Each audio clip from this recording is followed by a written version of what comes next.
বিচার নিয়ে তারা অনেক কথা বলেছে, কিন্তু আসলে কতটুকু সরকার বিচার করতে পারবে আমি জানি না, কারণ হাতে সময় খুব কম। এই সময়ের মধ্যে হয়তো কয়েকটি তারা রায় দিতে পারবে, বিচার কতটুকু করতে পারবে সেটি নিয়ে সংশয় রয়েছে, সবার মধ্যে এই ধরনের সংশয়। তবে তরুণ প্রজন্ম তাদের এক ধরনের প্রত্যাশা আছে, আকাঙ্ক্ষার জায়গা আছে, অন্তত কয়েকটি দৃশ্যমান বিচার জাতির সামনে নির্বাচনের আগে হাজির করা। সেই দৃশ্যমান বিচার কতটুকু হাজির সরকার করতে পারবে জানি না, বাট সংস্কার নিয়ে আলোচনা চলছে। জাতীয় ঐক্যমত্য কমিশন তারা আমাদেরকে প্রায় 6 মাস ধরে ডাকছে, আমরা যাচ্ছি, কথা বলছি। সর্বশেষ এখন জুলাই জাতীয় সনদ নিয়ে আলোচনা। আমাদের দল গণ অধিকার পরিষদের পক্ষ থেকে আমরা স্পষ্ট বলেছি, সরকার সবগুলো দলের মতামত গ্রহণ করেছে, এখন সিদ্ধান্ত সরকারকে নিতে হবে। সর্বশেষ বৈঠকে আমি ডক্টর মোহাম্মদ আলিদার স্যারকে বলেছি, স্যার আপনারা শুধুমাত্র পরামর্শ না, আপনাদেরকে সিদ্ধান্ত নিতে হবে। স্যার আমাকে বললেন যে রাশেদ, আপনার কথা শুনলে বিভ্রান্ত হয়ে যায়। আমি তাকে বললাম, দেখেন এই কমিশনের প্রধান স্বয়ং প্রধান উপদেষ্টা, যে কমিশনের প্রধান স্বয়ং প্রধান উপদেষ্টা, সেই কমিশন শুধুমাত্র পরামর্শ দিবে, সিদ্ধান্ত নিতে পারবে না। এই বক্তব্য দেওয়ার মাধ্যমে আপনারা মূলত দায় এড়াতে চাচ্ছেন, আপনারা দায় নিতে চাচ্ছেন না। দেখেন, আমরা দলগুলো এখনো পর্যন্ত ঐক্যমতে আসতে পারেনি। বিএনপির এক ধরনের চাওয়া আছে, জামাতের ভিন্ন ধরনের চাওয়া, এনসিপির আরেক ধরনের চাওয়া, এবং আমাদের অন্যান্য দলের আমাদের চাওয়া আরেক রকম। তাহলে সরকার এখন কি করবে? এখন বল সরকারের কোর্টে, কিন্তু সরকার আবার কি করছে, এই বল আমাদের পায়ে দিচ্ছে। তার মানে জাতীয় ঐক্য সম্ভবপর হবে না, জুলাই সনদ নিয়ে ঐক্য সম্ভবপর হবে না। মানে আমরা যদি এইভাবে আবার নিজেরা আলোচনা করি, সর্বশেষ যে আলোচনা, সেখানেও আমরা ঐক্যমতে আসতে পারিনি। এর জন্য আমাদের দলের পক্ষ থেকে আমরা সরকারকে আহ্বান জানিয়েছি, ঐক্যমত কমিশনকে জানিয়েছি, এখন সিদ্ধান্ত আপনাদেরকে নিতে হবে। আমরা 9টি দল বসেছিলাম, এখানে জোনায়েদ সাহেব উদ্যোগ নিয়েছিলেন।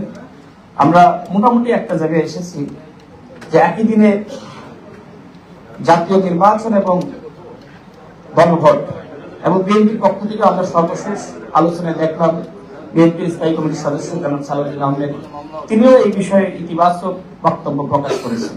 তার মানে একটা জায়গায় আমরা মোটামুটি একমতে আসতে পেরেছি।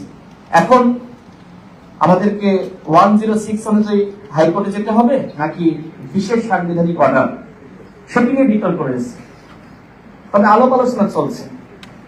আমি আশাবাদী যে সরকার সবার বক্তব্য শুনে একটি সিদ্ধান্তে অবশ্যই আসবে। সরকারকে আসতেই হবে। আপনি দায় নিবেন না, তাহলে সরকারে কেন গেলেন?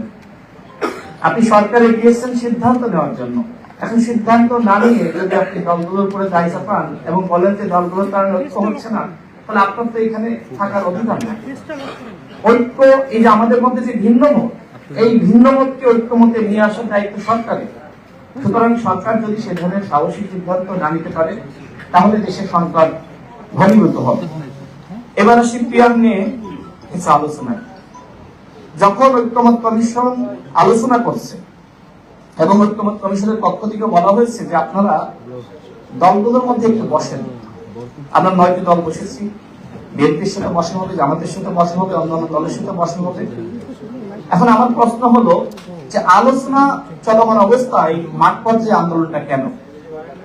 এটার উদ্দেশ্যটা কি? সরকারের উপরে চাপ সৃষ্টি করা। এখন যারা এই আন্দোলনটা করছে, আপনারা খেয়াল করে থাকবেন যে তারা কিন্তু শুরুতে সরকারকে ব্যাপকভাবে সমর্থন দিয়েছে, এবং আমরা যখন সমালোচনা করেছি তখন আমাদেরকে নিষেধাজ্ঞা করা হয়েছে।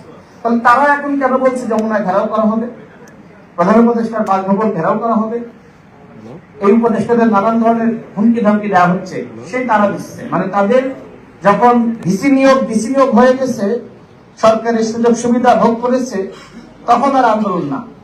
মানে এখন যখন পেয়ার হচ্ছে না, তখন পেয়ার নিয়ে তারা আন্দোলন করছে। আন্দোলন করতেই পারে, সেটি নিয়ে সমালোচনা থাকবে, কিন্তু আমার কথা হলো আলোচনাটা শেষ হোক।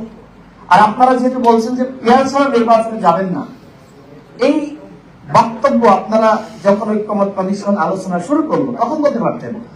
এখন একদম শেষ সময়ে যখন জুলাই জাতীয় সনদ নিয়ে আইনগত ভিত্তির প্রসঙ্গ আসছে, তখন আপনারা পিয়ার নিয়ে আন্দোলন শুরু করেছেন। এর মানে কি? এর মানে আরেকটি সংকট আপনারা সৃষ্টি করতে চাচ্ছেন। বাংলাদেশে যদি আরেকটি ১/১১ সৃষ্টি হয়, তাহলে যারা এখন আলোচনা না করে বরং রাজপথে নেমে দেশকে আনস্টেবল করার চেষ্টা করছে, তারা কিন্তু দায় এড়াতে পারবে না।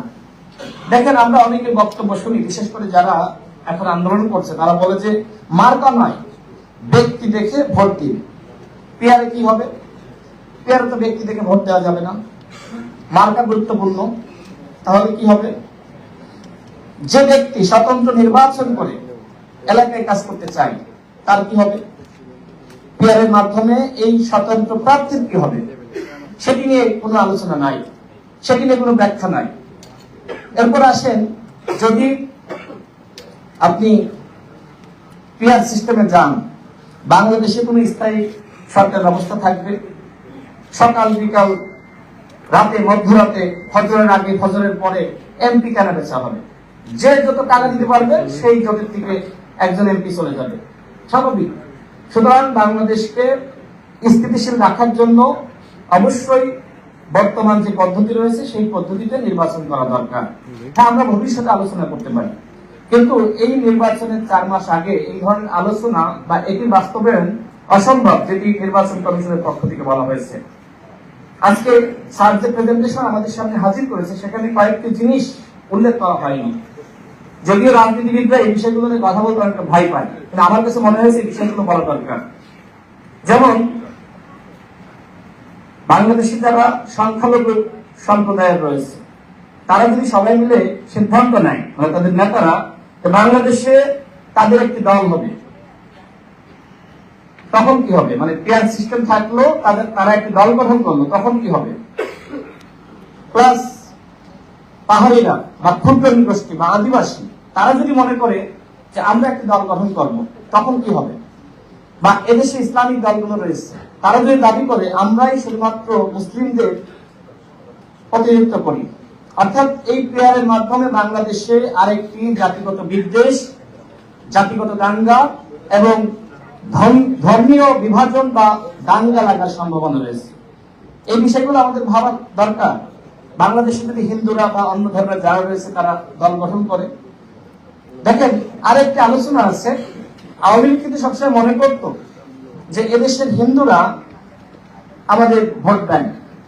তো সেক্ষেত্রে মনে করেন যে হিন্দু নেতারা একটি দল গঠন করলো, হিন্দু বৌদ্ধ খ্রিস্টান ঐক্য পরিষদ রয়েছে না, স্বাভাবিকভাবে করতেই পারে, তখন এই আওয়ামী লীগের ভোট কিন্তু সেখানে যাবে।